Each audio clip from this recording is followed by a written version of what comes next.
Hey guys, I want to welcome everyone back to Texas Silver. Sorry this video is being dropped late, but training went late tonight, so this is when I'm going to have to get this recorded and put out.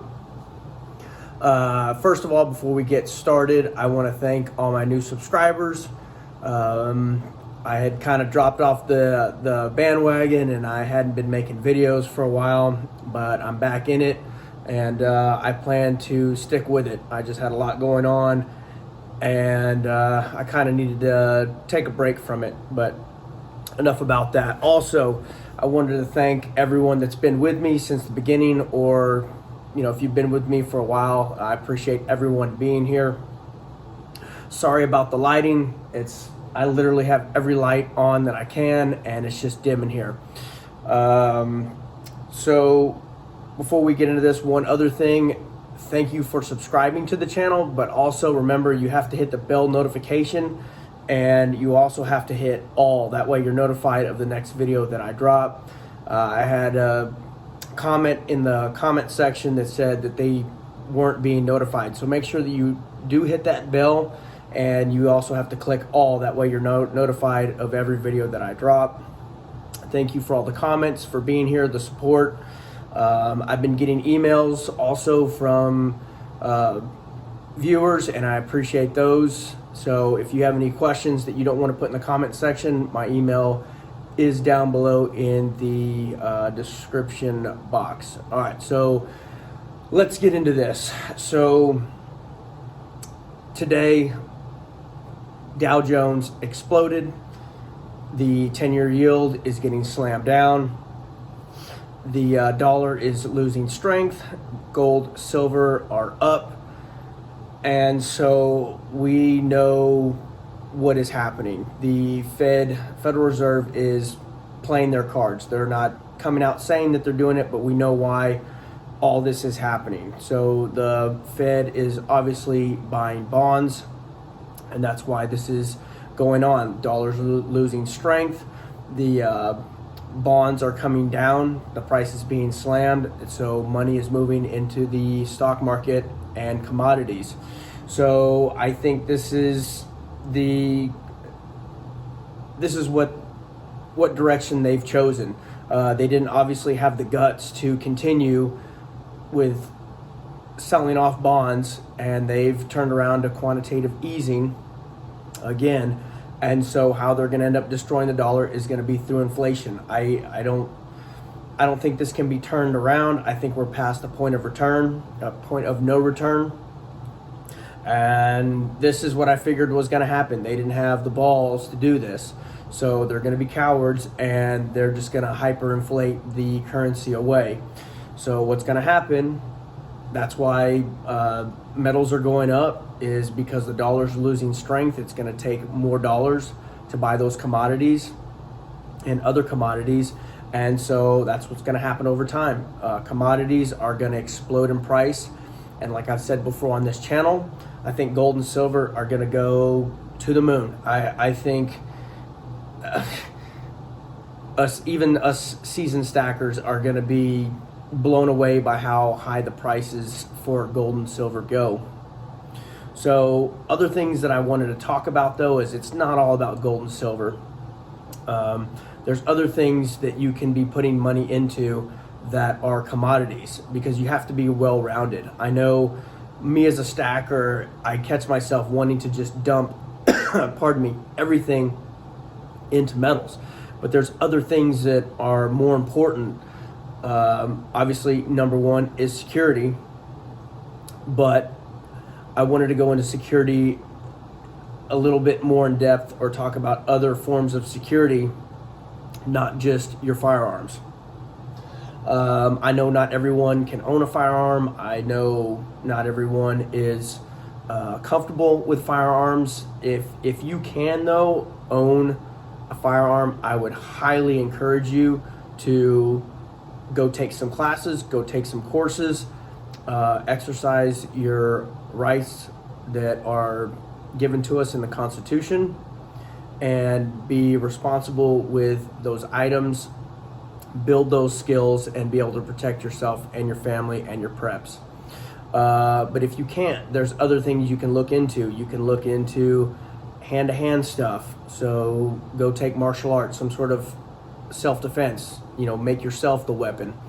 Also, there's other tools. There's knives, there's bows, there's clubs, all these things. Figure out other tools that you could use to defend yourself. Also, with security, you need to be a hardened target. And when I talk about this, harden your vehicle, harden your house, make it more difficult for someone to get in there. Okay, while we have power and all that's going on, obviously there's cameras, early warning detection devices, there's lights, motion detection lights that can deter people. Now just know that this isn't going to stop any and everyone. It's just, it can maybe deter them from going to your property because they're cowards and they don't want to be doing their business in the light, so they move on to the next house. Another way to harden your house is, and you might want to look at getting this stuff now, because when all this happens, when all this hyperinflation eventually comes, everyone, there's going to be chaos in the streets and everyone's going to be scrambling to get these items. So get sandbags, have the tools to fill those sandbags. Sandbags stop bullets, obviously filled with dirt. That's what the military does. That's why they dig fighting holes. You want to put as much dirt in between you and your adversary. So remember, bricks aren't going to stop everything. Rocks aren't going to stop everything. But most houses these days, what are they? They're 2x4s, some sheetrock, and some sort of hardy plank. Rounds are going to rip right through that, especially if they're a rifle round. So you're going to want to be able to fortify your house, your base, whatever you want to call it. Another thing, plywood. You can board up your doors, board up your windows. It is very difficult to get through that stuff. So you want to have that stuff now, not when all this goes down and everyone's out trying to buy this stuff. So if you can't have these other tools to defend yourself, make it more difficult for someone to get into your property. So have the sandbags. That way that's going to stop projectiles.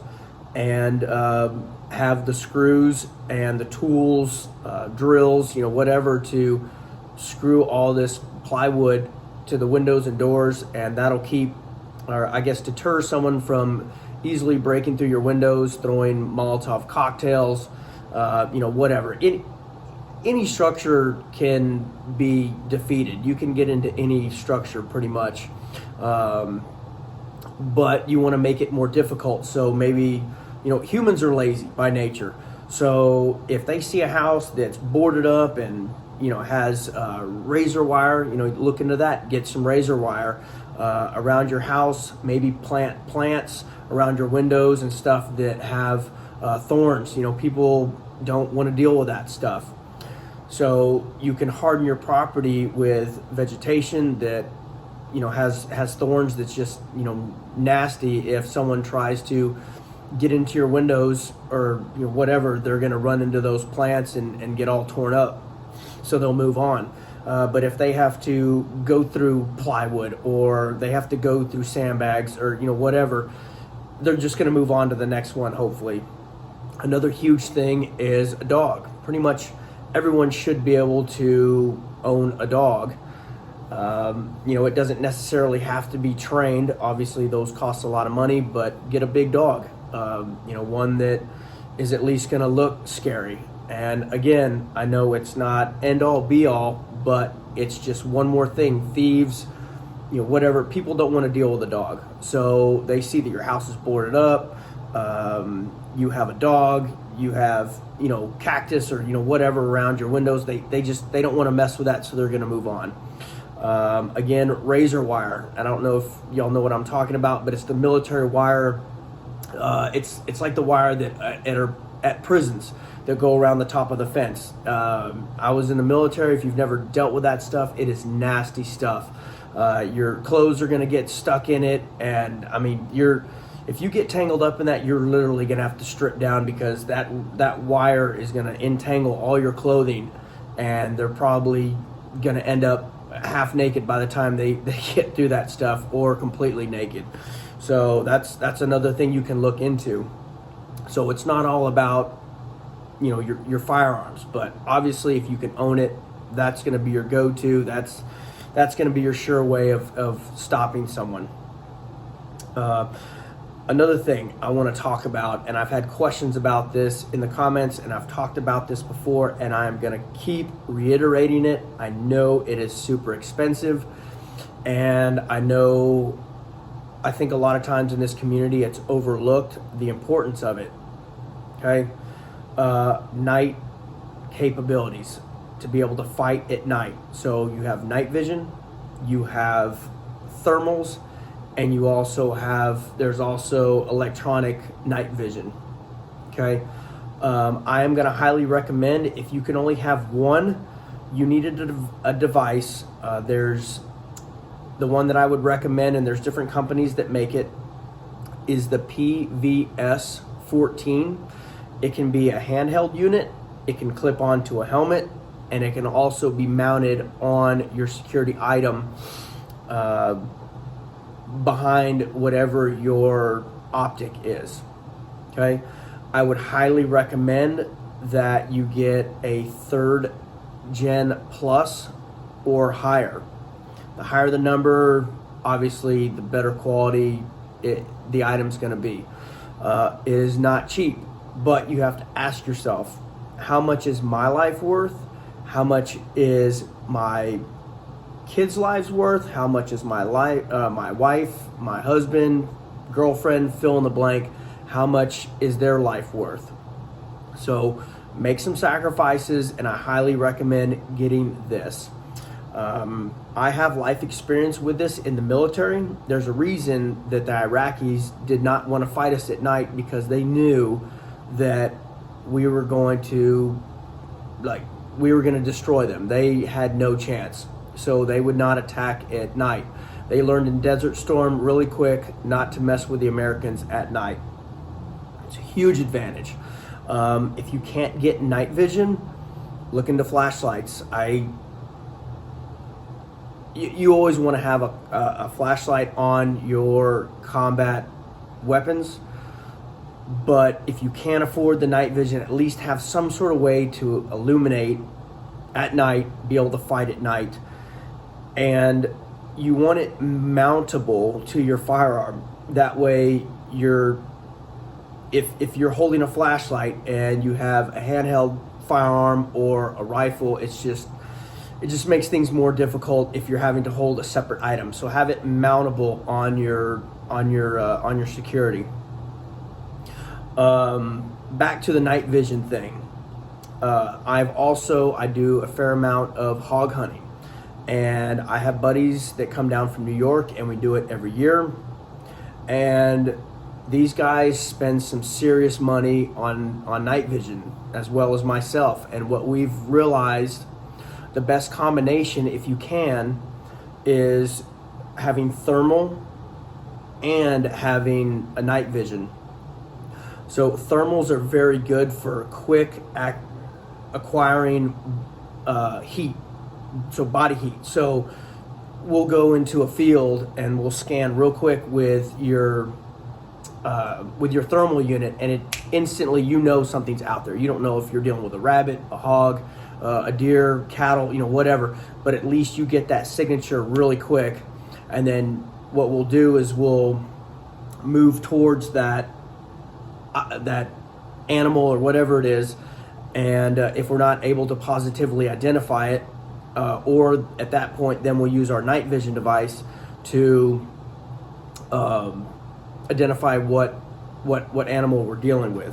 So again, I would highly recommend, if you can afford it, have both. Thermal, the technology is getting very good, and it's coming down in price. Unfortunately, night vision, for some reason, the prices do not budge. But like I said, if you can only have one, night vision. If you can have both, I would get thermal. You just want to make sure that you spend the money generally, when it comes to night vision, it is going to be you get what you pay for. I know that's not always the case with some things, but with night vision, do not get the cheap item. If that's all you can afford is the cheap one, it is what it is. But I would highly encourage you to spend some money and get a good quality optic. Another thing with security, I know some people that they'll want to have 4, 5, 6, 8, 10, whatever security tools, and they'll end up buying cheaper, less quality things so they can have more security items. I'm going to highly encourage you get what you pay for, especially when it comes to security items as well. Just make sure whatever you're buying is quality. In my opinion, it's better to have less, but that your item is going to work when you need it to. So I'm going to highly recommend on optics and on your security items, please get a quality item. You're putting your faith, your life into this item. And so the last thing that I want to do is buy a cheap security tool and it fail when I need it to work. So if you want, you can send me an email. I can give you suggestions on what security tools I would recommend. I guess I'm going to leave it at that. Hopefully on the next video, I'm going to talk about some other items that I recommend that you get that can be traded and bartered with. That's maybe think outside the box, because there's going to be a lot of important tools and stuff that you can buy that can be used to trade and barter with, but besides your gold and silver. So thank you for sticking around this long. Sorry if it got dry. I just really think this is important, and I think it's overlooked. You got to be able to fight at night, ladies and gentlemen. Security is number one, obviously second only to God. But I'm going to end it there. Thank you again for being here, for all the support. Thank you for the new subscribers that are here and for the comments. I try to respond to everyone. And just remember, hit that bell notification. That way you're notified. And until the next one, y'all stay safe out there and take care of each other.